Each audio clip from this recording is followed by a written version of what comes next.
Olá, seja bem-vindo. Sou sua anfitriã e me chamo Luísa Albuquerque Ferreira Pinheiro. Nesse vídeo vou abordar principalmente a memória, mais especificamente a memória dos insetos. Nem todos sabem que não somente os mamíferos que possuem o privilégio de lembrar. Quem sabe, ao final do vídeo, você possa apreciar ainda mais dessas incríveis criaturas que são os insetos. Muitos tabus vêm de encontro com esse assunto, como, por exemplo, o fato do cérebro de alguns deles ser menor que a semente de grama, de terem apenas 0,01% dos neurônios do ser humano, ou de que o tempo de vida deles é muito curto para ter a habilidade de lembrar. E há quem diga que a capacidade de aprender é uma característica exclusiva dos animais derivados, como se os mais basais fossem puramente instintivos ou de comportamento inato. Pois fique sabendo que, mesmo com essas barreiras morfológicas, as abelhas, por exemplo, são mestras em achar o caminho de volta para casa, reconhecer faces, discriminar odores, seguir instruções e muitas outras capacidades que ainda estão para serem descobertas. Mas a pergunta do momento é: os insetos têm memória? Bem, o que está claro no campo científico é que esses animais possuem sim órgãos no cérebro, como o corpo de cogumelo, que possibilita o estabelecimento de memórias em tarefas de discriminação de odor, de modo a viabilizar a cognição do mundo ao seu redor e lembrar de um mínimo de informação para sobreviver, como por exemplo achar o caminho de volta para a colônia e quais animais são risco à sua vida. Esse órgão evidenciado em amarelo é o corpo de cogumelo em questão. Também conhecido como corpos pedunculados, são par de neurópilas bastante destacadas no cérebro de insetos, compreendendo milhares de neurônios, conhecidos como células de Canyon, unidas paralelamente, ocorrendo em ambos os lados do corpo central do protocérebro. Os corpos de cogumelo são separados do resto do cérebro por um revestimento fino de glia que forma uma bainha. As células de Canyon, também chamadas de neurônios intrínsecos, ficam dentro dessa bainha e sua organização estabelece a forma dos corpos de cogumelo. Essas células enviam pequenas fibras que dão origem aos dendritos dos cálices. Os corpos de cogumelo, tanto de larvas como de adultos, apresentam uma notável plasticidade estrutural. Em algumas espécies de coleópteros e ortópteros, os neuroblastos dos corpos de cogumelo persistem na forma adulta, gerando novas células de Canyon. Em moscas e abelhas, que mostram pouca ou nenhuma neurogênese durante a vida adulta, as células de Canyon perdem as fibras e as regeneram durante a metamorfose. Além disso, os corpos de cogumelo processam informações multimodais, mas, como o artigo de Wolff de 1998 mostra, em moscas eles são desnecessários para aprendizagem visual, tátil, espacial ou motora. Portanto, moscas com lesões no corpo de cogumelo possuem uma ligeira modificação no paradigma de aprendizagem visual.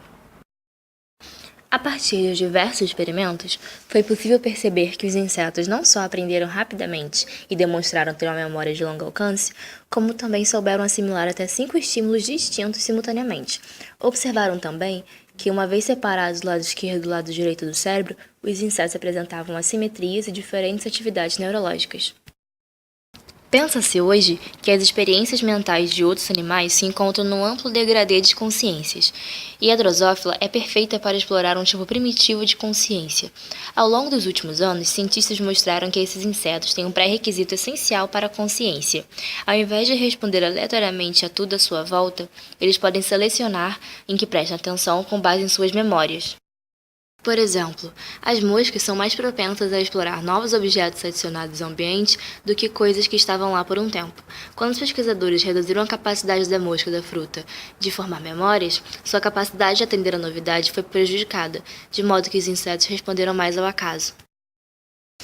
Outro fato interessante sobre a drosófila é que algumas modificações estruturais dependem da experiência de vida, ou seja, na forma adulta, a privação olfativa reduz o número de fibras no pedúnculo, enquanto que a privação visual não tem nenhum efeito semelhante, mas, por outro lado, reduz o volume do cálice. A memória associativa olfativa não é a única função comportamental para a qual os corpos de cogumelo são necessários. Por exemplo, um artigo de Martin et al. De 1998 mostra que um bloqueio nas vias de corpos de cogumelo leva a uma atividade locomotora elevada em grilos e gafanhotos. E em mosca, quando ela começa a se locomover, ela tem dificuldade para acabar o movimento. Outra capacidade incrível se encontra nas abelhas, pois elas se afastam vários metros da colmeia, mas retornam certeiras após um dia de trabalho pulando de flor em flor. A principal hipótese que os cientistas tinham para explicar a habilidade era que esses pequenos voadores se orientavam pelo sol, como a maioria dos insetos e pássaros no geral. No entanto, um recente estudo indica que essa não é a única referência usada no retorno para casa. Ao que tudo indica, esses animais são capazes de formar mapas mentais do ambiente, memorizando cenários e objetos que servem de guia.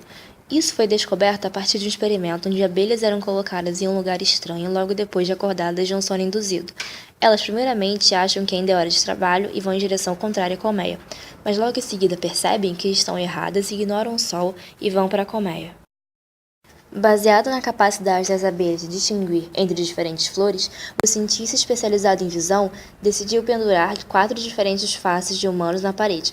Recompensando as abelhas com solução açucarada, eles demonstraram que os insetos repetidamente voavam em direção a uma face-alvo, mesmo quando a localização desta era modificada. Os acertos eram de 90%. Infelizmente, mesmo com todos esses experimentos, não fica claro como que a memória dos insetos funciona e de que maneira eles a utilizam, mas podemos ter certeza que apesar de serem responsáveis por 30 milhões de espécies no mundo e de viverem em todos os ambientes, eles não têm a mesma capacidade de memória que nós temos. Memória é a capacidade de adquirir, reter e lembrar, quando necessário, informações que de alguma forma são relevantes. O processo de aquisição, como já diz o nome, é a entrada de um dado por meio de sensores externos, que é encaminhado a sistemas neurais relativos à memória, onde será armazenado por um tempo que pode ser de segundos a anos. No entanto, esse conceito não se aplica à memória dos insetos, pois ainda falta uma característica importante do pensamento humano nos animais, chamada de metacognição. A habilidade de monitorar e controlar memórias e percepções, permitindo-nos pensar, por exemplo, eu sei que eu sei isso, ou eu não tenho certeza que estou certo, ou ainda sentir que o nome de alguém está na ponta de sua língua. Bem, espero que tenha conseguido despertar algum interesse nos insetos e na sua fisiologia mal compreendida. Muito obrigada pela sua atenção, espero que o vídeo tenha sido informativo, interessante e descontraído.